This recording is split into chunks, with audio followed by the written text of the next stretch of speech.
ଏହି ଅଧ୍ୟାୟରେ ଆମେ ରକ୍ତ କିପରି ଜମାଟ ବାନ୍ଧେ ତାହା ଦେଖିବା।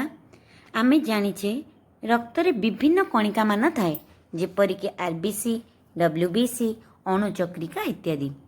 ରକ୍ତରେ 45% ଏହି କଣିକା ଗୁଡ଼ିକ ଦେଖାଯାଏ ଏବଂ ଅବଶେଷାଂଶ 55% ପ୍ଲାଜମା ରହିଥାଏ।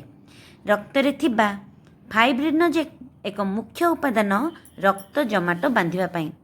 ତୁମେ ଜାଣିଛ, ଯଦି ଆମ ଶରୀରରେ କୌଣସି ଜାଗା କଟିଯାଏ ବା ଖଣ୍ଡିଆ ହୋଇଯାଏ, ତେବେ କୌଣସି ଔଷଧ ନ ଲଗାଇଲେ ମଧ୍ୟ କିଛି ସମୟ ପରେ ଆପେ ଆପେ ରକ୍ତ ଜମାଟ ବାନ୍ଧିଥାଏ। ଏବେ ମନରେ ପ୍ରଶ୍ନ ଆସେ, ଏହା ସମ୍ଭବ ହୁଏ କିପରି? ଜାଣିଥାଅ, ଯେତେବେଳେ ଆମର କୌଣସି ସ୍ଥାନ ଖଣ୍ଡିଆ ହୋଇଯାଏ, ସେତେବେଳେ କ୍ଷତ ଟିସ୍ୟୁ ଓ ଭାଙ୍ଗି ଯାଇଥିବା ଅଣୁଚକ୍ରିକା ବାୟୁର ସଂସ୍ପର୍ଶରେ ଆସିବା ଫଳରେ କ୍ଷତ ସ୍ଥାନରେ ଥ୍ରୋମ୍ବୋପ୍ଲାଷ୍ଟିନ୍ ନାମକ ଲିପୋପ୍ରୋଟିନ୍ ସୃଷ୍ଟି କରେ। ଏହା ରକ୍ତରେ ଥିବା କ୍ୟାଲସିୟମ ଆୟନ ତଥା ଏନ୍ଜାଇମ୍ ଉପସ୍ଥିତିରେ ପ୍ଲାଜମାରେ ଥିବା ପ୍ରୋଥ୍ରୋମ୍ବିନ୍କୁ ଥ୍ରୋମ୍ବିନରେ ପରିଣତ କରେ।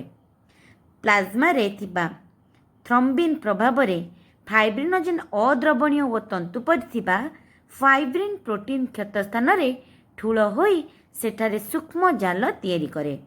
ଏହି ଜାଲରେ ରକ୍ତକଣିକା ଓ ଅଣୁଚକ୍ରିକା ଛନ୍ଦି ହେବା ଦ୍ୱାରା ଖଣ୍ଡିଆ ସ୍ଥାନ ଉପରେ ଏକ ପତଳା ଆସ୍ତରଣ ତିଆରି ହୁଏ। ଫଳରେ କ୍ଷତ ସ୍ଥାନରୁ ରକ୍ତ ବାହାରେ ନାହିଁ ଓ କିଛି ସମୟ ପରେ ସେଗୁଡ଼ିକ ଘାରେ ପରିଣତ କରେ। ଏବେ ଜାଣିପାରୁଛ ତ କିପରି ଆମେ କୌଣସି ଔଷଧ ନ ଲଗାଇଲେ ମଧ୍ୟ ଆମର ଖଣ୍ଡିଆ ହୋଇଯାଇଥିବା ସ୍ଥାନଟି ଆପେ ଆପେ ରକ୍ତ ବାହାରିବା ବନ୍ଦ ହୋଇଯାଏ ଏବଂ କିଛି ସମୟ ପରେ ତା ଘାରେ ପରିଣତ ହୁଏ।